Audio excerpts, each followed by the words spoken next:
morning po. This is Dr. Joseph Guevara again. Kamusta na po kayo? This morning, I will be inviting you to look into one verse lang po patungkol sa life ni Jesus. It summarizes everything about Jesus. So, let's look sa Biblia po, sa Luke chapter 2, verse 52. And too many, alam po natin ito. Baka memorize nyo nga po ito eh. And it says, and Jesus increased in wisdom and stature and in favor with God and man. So, this morning I will be talking about increasing in wisdom, stature, and grace. So, Jesus increased in his stature po.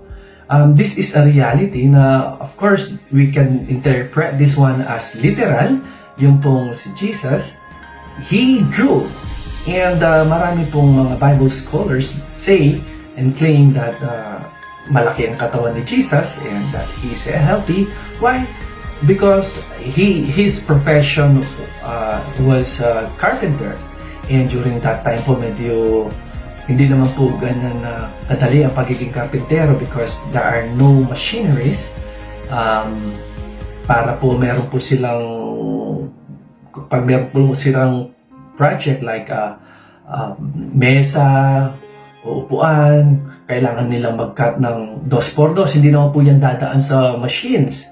So talagang they will have to, talagang lalagariin nila yan. Yung mga troso, bubuhatin nila ng mano-mano, probably with the help of certain animals. But remember, galing po yan sa mundo.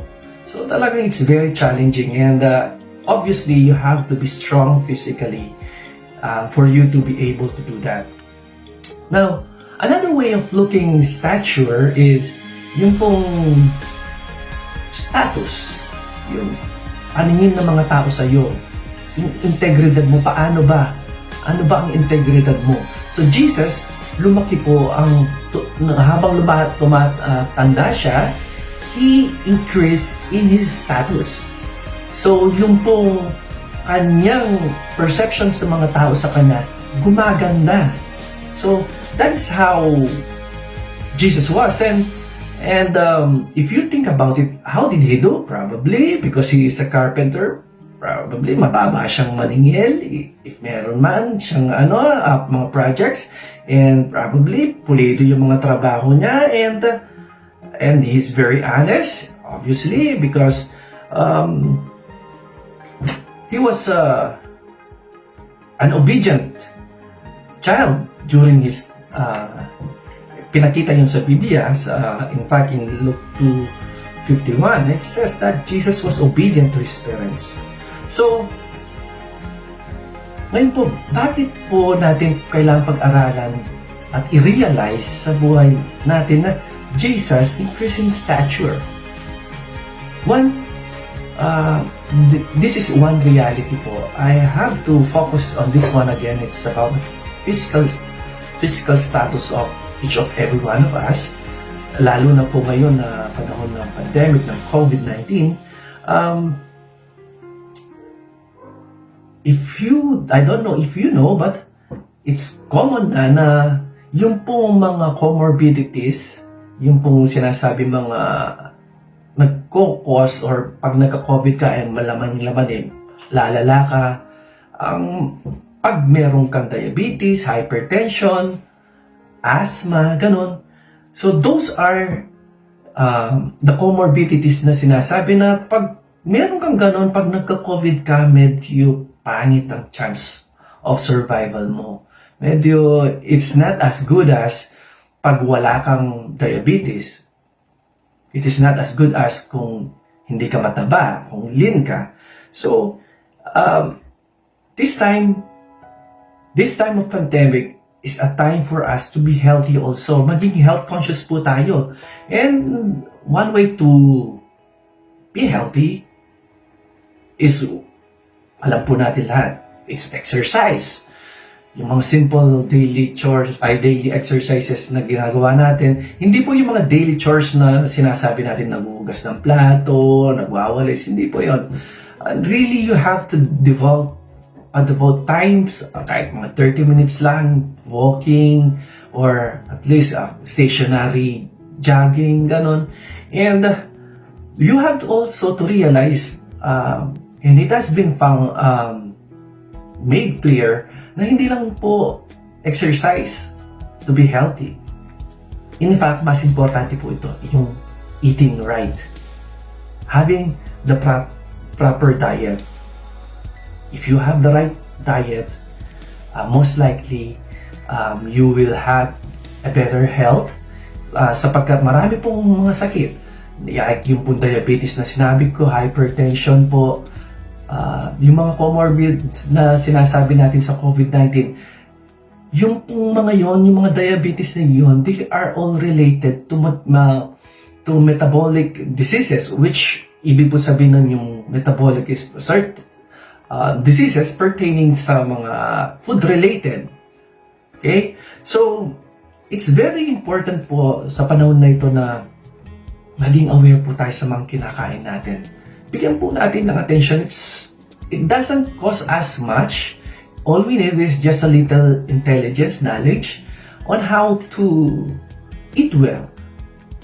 Isang tip lang po na very, very effective po to minimize your chances of having diabetes, hypertension, and other metabolic diseases. This is approved by many doctors. One is just lessen your carbohydrates intake. Kahit yun lang po, lessen your carbohydrates intake, like in particularly rice, bread. Bawasan po natin. And I know it's hard, pero we have no choice. We have to be healthy. Lalo na po kung may edad na tayo, we have to eat. Hindi na po natin makukuha yan sa dami ng exercise. It has to be exercise and good diet. Hindi pwedeng alisin po yung good diet. Now, another consideration that Jesus grew in good status. Maganda po ang kanyang reputasyon. So, we should also realize na tayo rin, bilang Kristiyano, bilang follower ni Christ, should have a good status sa community po natin. Nawa pag narinig ang pangalan na, like ang pangalan mo, Joseph, I pray na maganda yung unang papasok sa isip ng mga tao whenever they mention your name. Kayo po, pag kaya sinabi o narinig ang pangalan mo, ano kaya unang-unang papasok sa mga tao? Sana po hindi po negative, hindi yung mandurugas, mapanglaman, tamad. Sana po hindi naman po ganun. Because as followers of Christ, meron po tayong goal na to be like Him. And in fact, in Romans 8:29 sabi, for those whom He foreknew, He also predestined to be conformed to the image of His Son. So, ang destination po natin, ang goal po natin is to be like Christ. To be conformed to His image. Yung tipong pagtingin po sa atin, yung wow, galaw, parang si Jesus. Parang pong ganun yung pong marirealize ng tao, apay naman ng taong ito. Yung, you know what I mean? Pagtingin pa lamang po, alam mo na yung mga tao na ang itsura mandurugas. Although, syempre po, sabi nga, do not judge by the book by its cover. But let's pray na let's have a good impression to people. Another po, Jesus increased also in wisdom. Okay? He increased in wisdom. What is wisdom? Wisdom is actually knowledge put into application. Wisdom is hindi lang po siya knowledge, hindi lang po siya alam mo, but you also know how to apply yung alam mo. Hanggat hindi mo po natututunan i-apply ang nalalaman mo, malabong wisdom po yon. Dapat po alam mo i-apply sa buhay mo yan. Like, You could read, you could memorize all the scripture, alam mo lahat ng versikulo sa Biblia, but if you don't know how to apply them in your life, then you're in big trouble. Most likely, may deficiency ka ng wisdom. So, wisdom is basically knowledge in action. So, why do we need to increase in wisdom naman po? Why do we need to increase in wisdom? Simply so that we will be able to correctly put action to what we know. Simply so that we could follow the Word of God and apply it into our life. Actually po, if you don't know how to use what you know, chances are you will be ending up in abuse. For example, gamot. Yan, sikat na sikat po yung pag-abuse sa gamot. Like, uminom ka ng gamot, ininom mo, like yung those who are the drugs, let's say, yung mga nagnunubing dyan, yung mga bawal na gamot, iniinom. And then, pag ininom mo yun na hindi mo naman kailangan, makakasama po yun. That is abusing. So, you abnormally use the drugs. That's why nga, abnormal use. So, it's abuse. So, you abnormally use something. Like, halimbawa po, yung remote control remote control ng TV. Pag ginamit mo po yan na pang martilyo,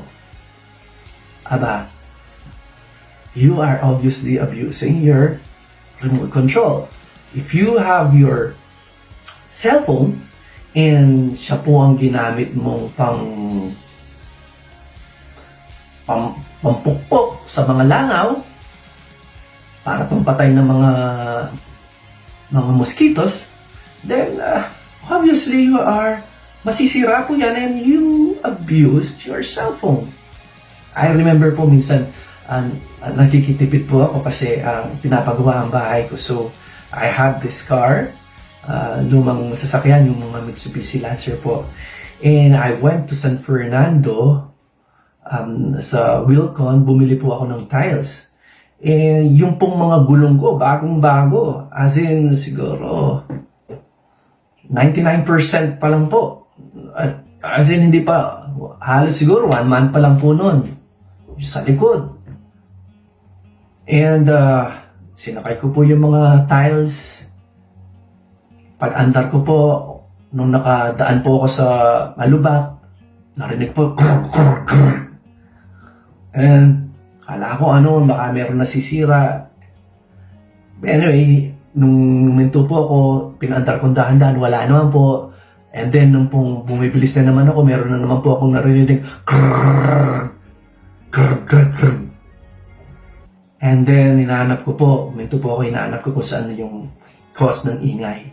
And I found out, yung pong palang exterior ko sa likod, tumatama na sa body ng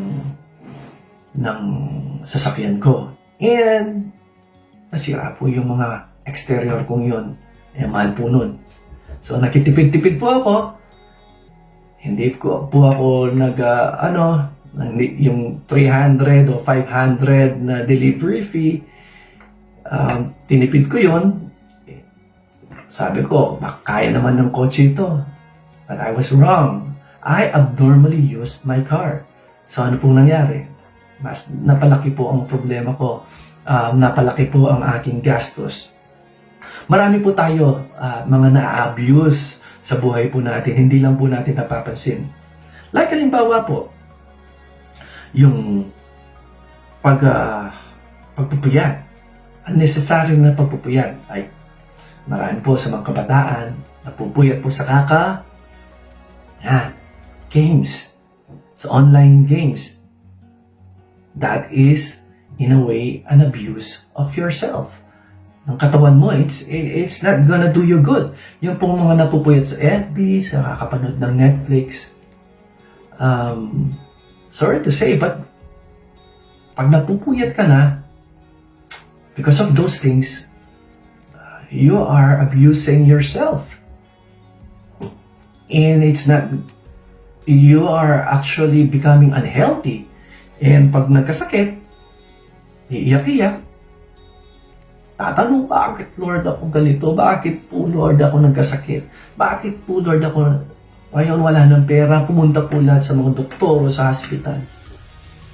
Well, because in-abuse mo ang sarili mo. So, another thing is, eating too much. Like yung nasabi ko kanina, eating too much rice. Sinabi na ng mga doktor o ang doktor mo, sabi, bawasan mo ang kanin mo.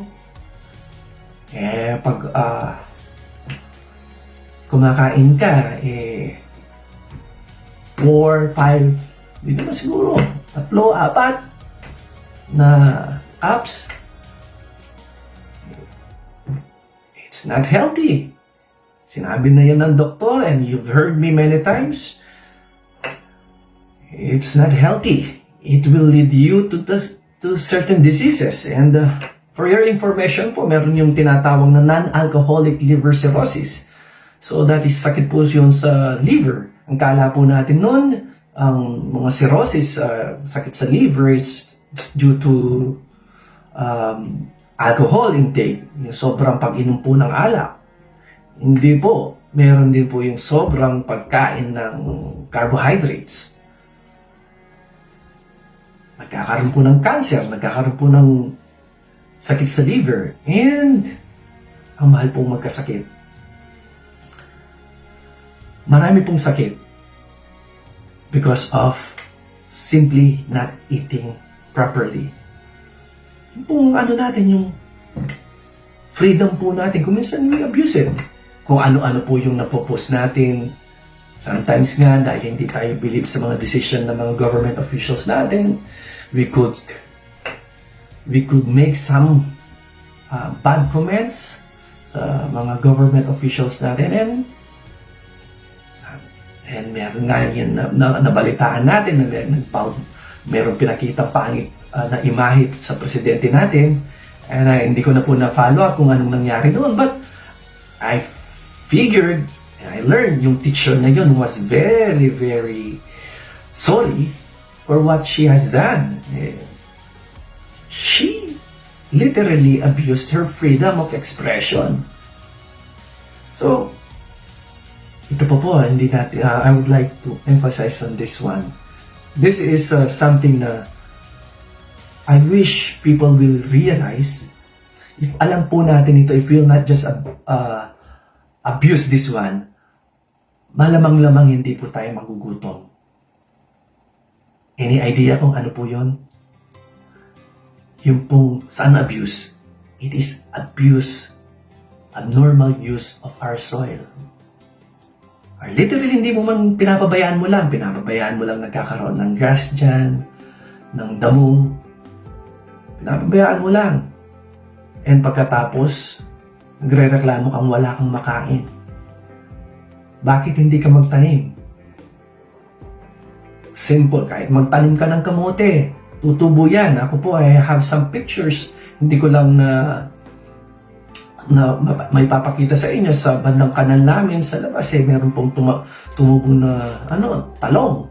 Minsan sa likuran po namin, meron tumubo ng tomatoes. Meron po kaming bayabas. Tumubo lang po yun na mag-isa. Meron po kaming sili, tumubo yun. Yan ang inalagaan ko na lang po. Ang point ko po is, meron po sa atin, or marami sa atin na meron property, or meron lupa, ano pong ginagawa natin sa lupa natin? Pagkatapos sa daing-daing tayo, wala po tayong pagkain. I believe kung magtatanim lang po na tayo, hindi man po tayo magagastos ng ganyang kalaki para makapag-produce ng crops or something that we will be able to eat. Ngayon po, yung sasabihin, paano daw yung kami wala naman lupa? Hindi sa paso. Wala din po kaming, wala po kaming space na, maliit po yung bahay. Well, lately po, I don't know. I know na You've heard of us planting lettuce. Some of you, you've heard us doing that because we are influencing some churches na magtanim together with the brethren and isang kaibigan din po na nagmamalasakit na tumulong sa communities. So yung po hydroponics, it's just hindi mo po kailangan ng lupa. Kailangan mo lang kahit yung mga plastic bottles natin. We could plant our lettuce there or pechay, and we could have our own food. It doesn't have to be expensive. Mabubuhay po tayo, hindi po tayo magugutom because God will provide it. In Genesis 1:28 it says, sabi po doon, be fruitful and multiply. Kadalasan po ang focus doon whenever we read of that or hear of that, yung multiply. Go and multiply. Magpakarami kayo. Tama naman po yun, pero wag po natin kalimutan yung salitang fruitful. Be fruitful. So, sinabi niya po ng Diyos yun kina Adan at Eva. Yung pinagkatiwala niya kay Adan, be fruitful. Magkaroon po ng mga products. Magkaroon po ng produkto. So tayo din po, we are expected to be fruitful. Now, how do we increase in wisdom naman po? So let's go back kay Jesus, sa buhay po ni Jesus. And Jesus was, remember during this time, nung kabataan ni Jesus, you remember po nung Jesus was left, naiwan po si Jesus. Pagkatas after 3 days na rin, ilang araw po na-realize nila na wala pala si Jesus sina Mary and Joseph, na-realize nila na nawawala pala si Jesus. Jesus during that time was 12 years old. And they found Jesus saan? Sa temple. Ano pong ginagawa? Nakikipag-discussion po siya. He's listening and asking questions sa mga teachers of the law, sa mga Pharisees, sa mga nakakaintindi po sa Biblia. Nagtatanong po siya. So, what does this tell us? Jesus read the Bible. Nagbasa po si Jesus. And He is humble enough to ask questions. And He loves fellowship. Tanong po, kayo po, tayo, do you love reading the Bible? Do you read the Bible? Do you love fellowship? Ngayon po, mas simple po ngayon ang fellowship. Through Zoom, through Messenger, nagkakaroon na po tayo ng fellowship. There's no much effort. Do you love this? O isa po tayo sa mga umiiwas pa rin dito. Sana po, let us learn to love fellowship. Hindi man po tayo nagkakakitaan ng live na actual, but we can do it with this platform. Using Messenger or Zoom or other platforms po, we could have our fellowship. Kung ang sagot niyo po dito na no, you don't like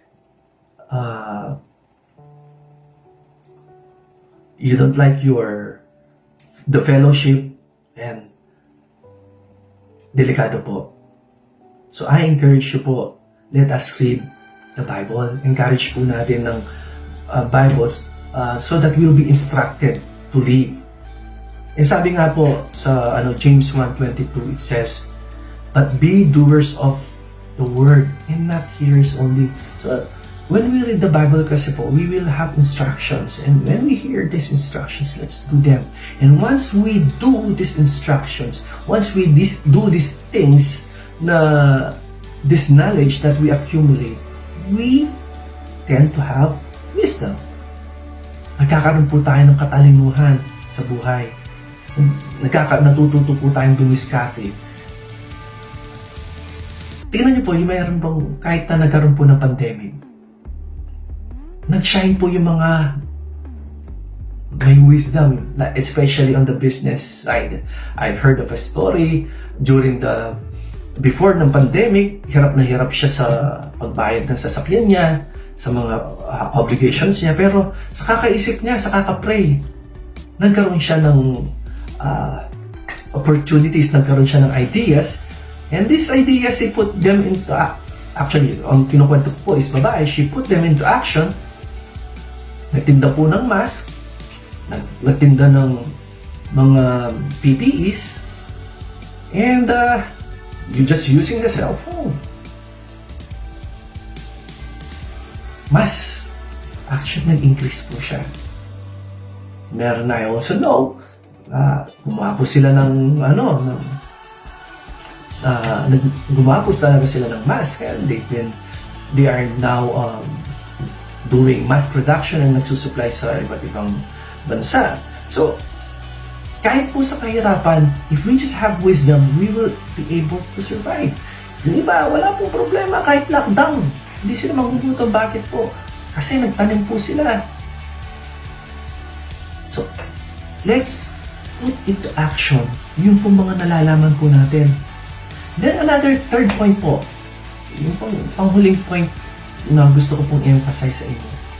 Jesus increased in favor with God and man. Ano pong ibig sabihin ng Jesus increased in favor? Ang favor po dito, it came from the word charis. It's the same as grace. Grace po. So in other words, Jesus increased in grace with God and man. Gusto ko pong ma-realize ninyo din at maisip din po natin ang grace po na sinasabi dito, na the favor that Jesus received, hindi lang po patungkol kay God. Naka-receive din po siya ng grace sa tao. He received grace or favor with God and man. So, ang ano pong sinasabi ko dito, it should be both. Hindi po pwedeng, basta ako, napiplease ko si Lord, favored ako kay God. Yun na yun, satisfied na ako doon. The Bible encourage us to have grace, right? As we follow Jesus, to have grace with God and man. So, hindi po pwedeng yung mabubuhay na lang ako kasi ako nagbabasa ng Bible. Wala akong paki sa kapitbahay ko. Sa kakain lang ako, wala akong paki kahit na anong mangyari sa kami. Basta ako, nagpipray ako, nagde-devotion ako. Ang devotion ko, 3 hours a day. Pagkatapos, nagpa-fasting pa ako everyday. That is good. There's nothing wrong with that. But, kung wala naman pong connection wala kang communication, wala kang consideration sa ibang tao, you will not increase favor with man. Ano po ang mandate natin? To go into all the world. Paano ka makakapasok sa mundo ng mga anak mo, ng mga kaibigan mo, ng kapitbahay mo, ng kamag-anak mo, ng tatay mo, o nanay mo, if you just live by yourself? Yung tinatanggap mong grace para sa iyo lang. So, ano po ang sinasabi ko dito? Kailangan po, grace and man po. Grace, we receive grace with God and man. Katulad ni Jesus, we should reflect God's grace in our life.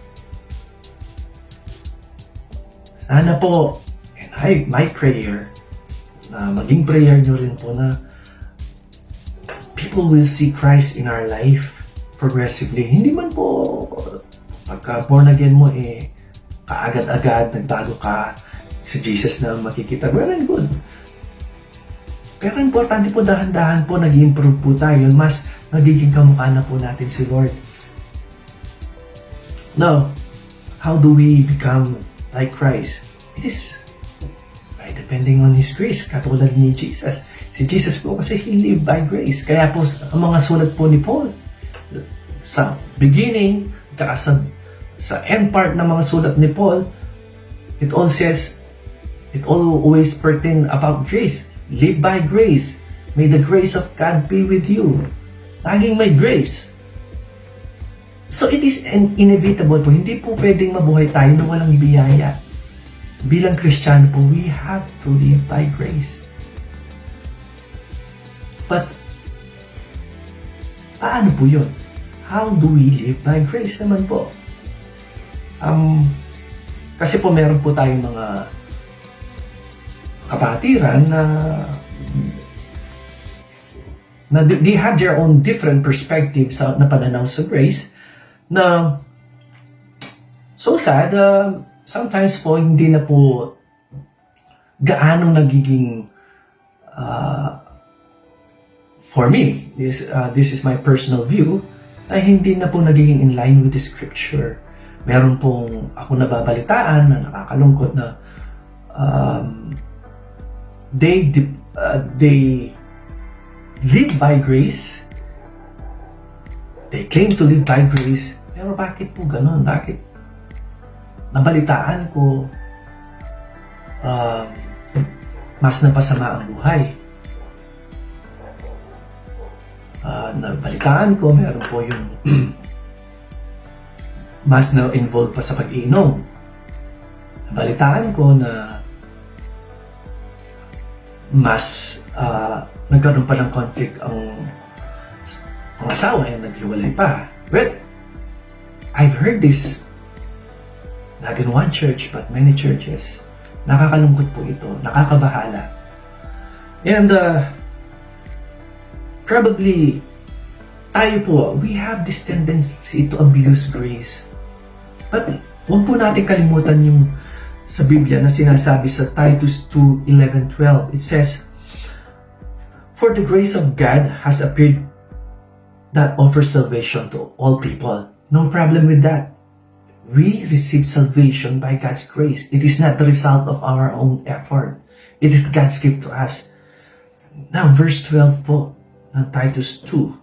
It says, "It teaches us to say no to ungodliness and worldly passions, and to live self-controlled, upright, and godly lives in this present age." So what does this mean? Once you claim to live by grace, it will teach you, grace will teach you to say no to ungodliness. Hindi po yung, what are ungodliness? Yung pong mga, like, dishonesty. If you live by God's grace, mas magiging honest ka, actually. Grace will teach you to be honest. Like, halimbawa po, nakapulot ka ng wallet. Nakita mo, may driver's license. Uy, may laman, 10,000. Thank you, Lord. Hallelujah. Meron na kami pang dinner ng family ko. Grace dito ni Lord. Hingi na lang ako ng forgiveness. Anyway, I'm forgiven.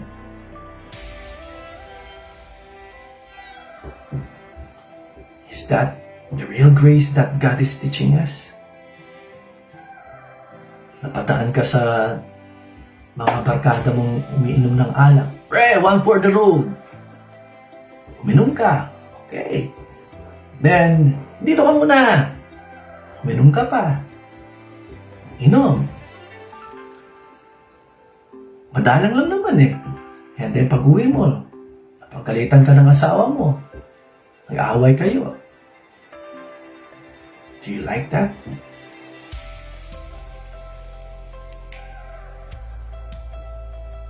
Grace will teach you to say no to sin. It will lead you to live an upright and godly lives.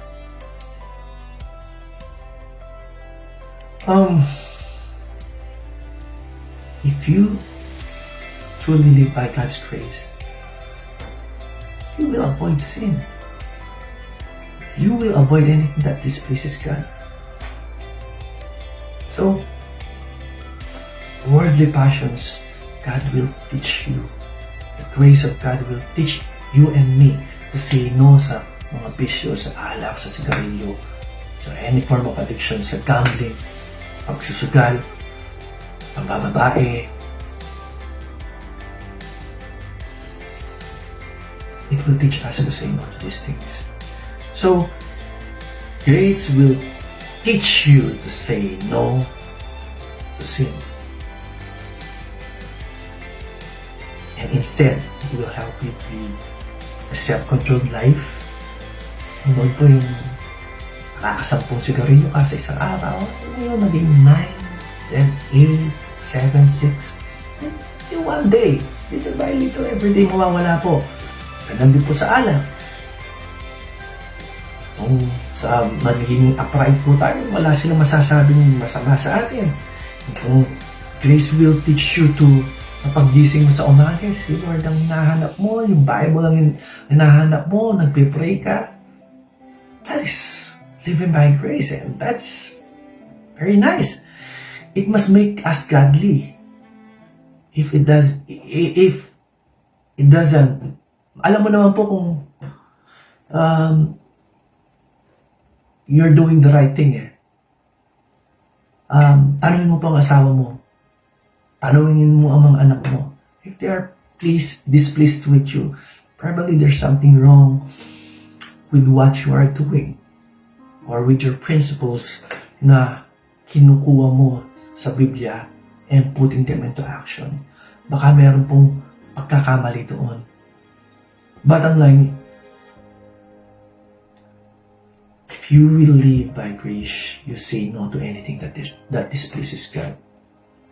My conclusion po, let's be like Jesus. Let's increase in wisdom and stature and in favor with God and man.